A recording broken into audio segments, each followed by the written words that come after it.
এই দেশের কিশোর শিশু কিশোর তরুণদেরকে প্রথম ঠকাইছে, আর অভিজ্ঞ লোকজনদেরকে তারা ব্লাফ দিছে। 72-এর সংবিধানকে কি বলছে, কবর দিয়ে দেব। 71-এ কোনো মুক্তিযুদ্ধ হয় না, এটা ভুল হয়েছিল। 47 যাদের আসল, তাদের বাপদাদারা কি করতো আমি জানি। সময় কিন্তু মানুষ জিজ্ঞাসা করবে যে আপনারা প্রতারণা করছিলেন কেন। ইসলাম তো মুনাফিককে সবচেয়ে বড় অপরাধ হিসাবে ট্রিট করছে। সার্ভিস ছেলেটা বলে আন্দোলনের ভ্যানগার্ড ছিল ছাত্র শিবির। যারা মুখোশ পরে আন্দোলন করলো, তারপর মুখোশ খুললো, আজকে 5 মাসের মাথায় এসে আপনি সবকিছু জানতে পারছেন। আগে জানলে কি করতে পারতেন? আমি মুখ বা মুখোশ কোনোটাই বলছি না। আমার কাছে মনে হয়েছে তারা এই দেশের কিশোর শিশু কিশোর তরুণদেরকে প্রথম ঠকাইছে, আর অভিজ্ঞ লোকজনদেরকে তারা ব্লাফ দিছে। আমার কাছে এখন এটা মনে হয় তারা যেটাকে বিপ্লব বলতেছে, এখন প্রতি কথায় কথা নিজেরা বিপ্লব বলে, এবং 31শে ডিসেম্বর বিপ্লব করিয়া 72-এর সংবিধানকে কি বলছে, কবর দিয়ে দেব। এই যে কবর দিয়ে দিব 72-এর সংবিধান, এই সংবিধানটা কবর দিয়ে দিব, এটা যদি তারা তাদের অতে রাখতো, হাসিনা বিরোধী আন্দোলনে যখন 1 দফা বা 9 দফা বা 7 দফা দেয়, তখন যদি রাখতো যেটা কবর দিয়ে দেব, আমরা আমাদেরকে যদি আপনারা সমর্থন করেন, হাসিনাকে যদি আমরা পরিবর্তন করতে পারি, তাহলে আমরা 72-এর সংবিধানকে কবর দিয়ে দিব। 1 2 নম্বর, শেখ মুজিব এদেশের ফ্যাসিস্ট, তাকে এই দেশে অপ্রাসঙ্গিক করে দেব, তাকে রাখবোই না দেশে, তার ছবি টিভি জামাই আমরা ড্রেনে ফেলাই দেব। 3 নম্বর হইল, এই দেশে আমরা মুক্তিযুদ্ধ বলতে আমরা 47-কে বুঝাবো এবং 24-কে বুঝাবো। 71-এ কোনো মুক্তিযুদ্ধ হয় না, এটা ভুল হয়েছিল। এটা ছিল separation war between brother and brother. এই কথা তাদের খুব সুস্পষ্ট ভাবে যদি বলতো, তাহলে অনেক মানুষই অনেক কিছু চিন্তা করতে পারত। কিন্তু তারা, আমি দেখলাম তাদের ওর পিছনে, আন্দোলন সংগ্রামের পিছনে স্বাধীনতার গান বাজে, পূর্ব গগনে সূর্য উঠেছে রক্ত লাল, গান বাজে তীর হারাই ঢেউয়ের সাগর পাড়ি দেবরে, আরো কত ধরনের মুক্তিযুদ্ধের কথাবার্তা, কত ধরনের বক্তৃতা।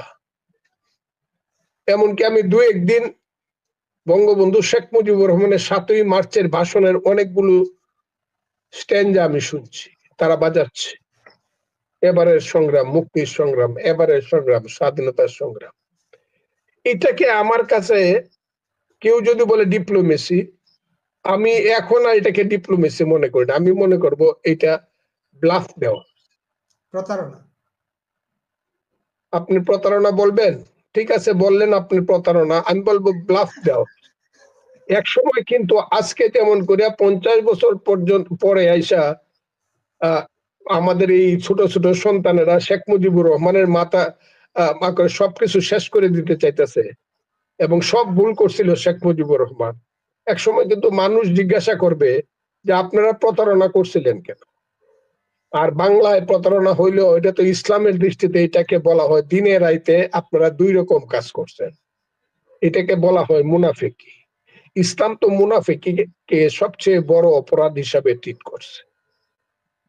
এখন আপনারা যদি এসব করতে থাকেন, 72-এর সংবিধান ফেলায় দিব, মুক্তিযুদ্ধ রাখবো না, শেখ মুজিবুর রহমানের নাম নিতে পারবে না কেউ, মুক্তিযুদ্ধের যারা আছিল, কালকে পরশুদিন দেখলাম বক্তৃতার মাঝে গুলো যে শিবির, আমার কথাটা খুব বোঝার চেষ্টা করে, ইসলামী ছাত্র শিবির ছিল, ওই সার্জিস ছেলেটা বক্তৃতা করলো, আমি শুনে আমার মনে হইলো যে দমটা বন্ধ হয়ে যায় কিনা। সার্জিস ছেলেটা বলে আন্দোলনের ভ্যানগার্ড ছিল ছাত্র শিবির। খুব স্পষ্ট ভাবে এই কয়েক হাজার মানুষের সামনে, ছাত্রছাত্রীর সামনে সে বলতো। এটাই যদি সে আগে বলতো যে আন্দোলনের ভ্যানগার্ড হইল ছাত্র শিবির, তাহলে কত মানুষ যাইতো বা কি করতো সেটা মানুষ চিন্তা করত। আমরা তো ছেলেদেরকে এইভাবে চিন্তা করি নাই। আমি যে আমার চেতনার স্তরে জীবন মৃত্যুর মুখোমুখি দাঁড়িয়ে বাংলাদেশের যে ভূমিকা অবলম্বন করেছিলাম, আমি ওই জায়গাতে যাইতে হয়তো বা 7 বার ভাবতাম। নিশ্চিতভাবে শেখ হাসিনা সরকারের পতনের জন্য জীবন যৌবন সব শেষ করছি, 15 বছর সবকিছু, জেলে গেছি, রাষ্ট্রদ্রোহ মামলা আসামি হয়েছি, তার জন্য 28শে অক্টোবর 2023 সনে হাজার হাজার মানুষ, লাখ লাখ মানুষ জমা হয়েছিল, সেই মানুষের পক্ষে রক্তাক্ত করে তারা দিছে। আবার আন্দোলন, আবার সংগ্রাম করতাম এবং করতেছিলাম। সেই আন্দোলনের সংগ্রামের শক্তির উপরে দাঁড়াই আজকের যারা নিজেদেরকে ভ্যানগার্ড বলে, আজকের এইসব সমন্বয় যারা বলে, সেই শক্তির উপরে দাঁড়ায়, সেই ফাউন্ডেশনের উপরে দাঁড়াই কিন্তু তারা আন্দোলনটা করছে। আজকে যারা মুক্তিযুদ্ধ বাদ দিয়ে জিয়াউর রহমানকে বাদ দিতে চায়, উসমানীকে, মৌলানা ভাসানীকে বাদ দিতে চায়, তাজউদ্দিন সৈয়দ নজরুলের নাম যারা ভুলাই দিতে চায়, এটা 100 বার মানুষ কিন্তু চিন্তা করতো তারা যদি এইসব কথা বলতো। যে কারণে এখন দেখবেন বাংলাদেশের রাজনীতি এখন আমরা শুরু করি নাই, আমরা মুক্তিযোদ্ধারা এখনো বেঁচে আছি। যারা বলতেছেন মুক্তিযুদ্ধ কিছু না, 71-এর মুক্তিযুদ্ধ কিছু না। একটা ছেলে দেখলাম ওই দিনও একটা, ওই ছেলেটার নাম কি মনেও থাকে নাকি, নাগরিক কমিটির বোধহয় আহ্বায়ক বা কি, আক্তার হোসেন আক্তার, এবং আরেকটা ছেলে আছে কি পাটোয়ারি বোধহয়, নাসিরউদ্দিন এরা পাটোয়ারি। কিন্তু খুব ক্লিয়ারলি কথা বলা বলতে কেউ কিছু 47 হইল আসল। 47 যাদের আসল, তাদের বাপ দাদারা কি করতো আমি জানি। কারণ 47-এ তাদের বাপ দাদারা মুসলিম লীগ করিয়া লড়কে লেঙ্গে পাকিস্তান, আমার বাপ দাদারা ওইটা করছে।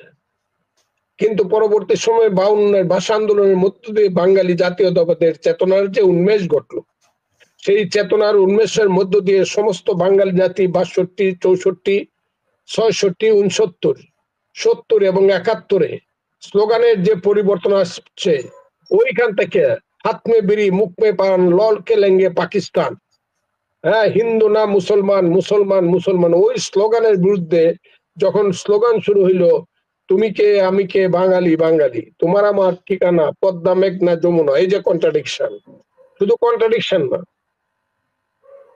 এটা সাংঘাতিক ভাবে জাতিসত্তার প্রশ্নে মারাত্মক ভাবে বাঙালি তার 1000 বছরের সম্বিত ফিরে পেল। সেই বাঙালি জাতির সম্বিত ফিরে পাওয়ার পরে 69-এর গণ অভ্যুত্থান হইলো, আগরতলা ষড়যন্ত্র মামলা হলো, 6 দফা হলো, 70-এ নির্বাচন হলো, 71 সনে যুদ্ধ হইলো। এর মধ্য দিয়ে বাঙালি জাতির খ্রিস্টক লোক জীবন দিল, লক্ষ লক্ষ মা বোন ইজ্জত দিল, বাড়িঘর পুরে ছারখার হলো, সমস্ত ধ্বংস হলো। সেই ধ্বংসস্তূপের মধ্যে পাকিস্তানের কবর হলো, নতুন করে বাংলার পূর্বাকাশে ঝলমল করে স্বাধীনতা রক্তিম সূর্য। এখন যারা পাকিস্তান আবার দেখতে চায়, 71 সনকে বাদ দিয়ে 47 সনের পাকিস্তান যারা দেখতে চায়, মৌলানা ভাসানীর কথা আমি বলছি। তোয়াব যখন জেনারেল না বিমান বাহিনীর প্রধান তোয়াব যখন 76 সনে ক্ষমতা দেখতো, তোয়াব ভাই 4 তারা পতাকা চাই। আমি মৌলানা ভাসানী তখন বলেছিল গারু পাহাড়ের উপরে উঠলো আর লাহোরের শালিমার বাগ দেখা যাবে না। এখন মৌলানা ভাসানীর আমি একজন অনুরাগী হিসাবে আমি বলছি, গারু পাহাড়ের উপরে উঠলো, লাহোরের শালিমার বাগ আর দেখা যাবে না। পাকিস্তানের স্বপ্ন যারা আছে লইয়া বৈশা থাকেন। আর এই দেশটাকে যারা মনে করেন যে এই দেশটাকে তালেবানের আফগানিস্তান বানাবেন, আল্লাহর দোহাই দেই, এটা কিন্তু আফগানিস্তান না। এখানের মানুষ রুটি গেউ খায় না, এখানের মানুষ কিন্তু মরুভূমির দেশে বাস করে না। এটা কিন্তু সুজলা সুফলা শস্য শ্যামলা বাংলাদেশ। এটা যেমন বলতে পারে দুর্গম, এটা যেমন বলতে পারে গগনে গরজে মেঘ ঘন বর্ষা, কুলে একা বসা আছি নাহি ভরসা, রাশি রাশি ভাড়া ভাড়া ধান কাটা হলো সারা, ভরা নদী খোরো দ্বারা খরো পরশা, কাটিতে কাটিতে ধান এলো বর্ষা। এই কবিতা যেমন মানুষ পড়ে, আবার প্রয়োজনে কিন্তু মানুষ বলে বলো বীর বলো উন্নত মমশির, শির নেহারি আমারি নত শির ওই শিকর হিমাদ্রি। ওই বাঙালি আবার বলে দুর্গম গিরিকান্তার মরুদুস্তর পারাবার, লঙ্ঘিত হবে রাত্রি নিষেধে যাত্রী হুঁশিয়ার। কাজে আফগানিস্তানের তালেবান যারা বানাইতে চাও বাবারা, চিন্তা ভাবনা করে বানায়। তোমরা তো আমাদের সন্তান, আমরা তো তোমাদেরই সিনিয়র। আমার মারলে কি লাভ হইব তোমার? আমার গলা কাটলে, আমার রক কাটলে কি লাভ হইব? এখন আইসা বলতেছো ছাত্র শিবির নাকি ওই আন্দোলনের ভ্যানগার্ড ছিল, আল্লাহ আমাকে রক্ষা করো। ছাত্র শিবির যদি আন্দোলনের ভ্যানগার্ড থাকে, দেখতাম তো বাংলাদেশের মানুষ কত 5ই আগস্টের জুলাই থেকে 5ই আগস্টের এখন ডাক দেন তো যে ছাত্র শিবির আন্দোলনে ডাকতেছে আসেন, কত যায়। এটা তো আপনারা ফাঁকি ঝুঁকি করলেন।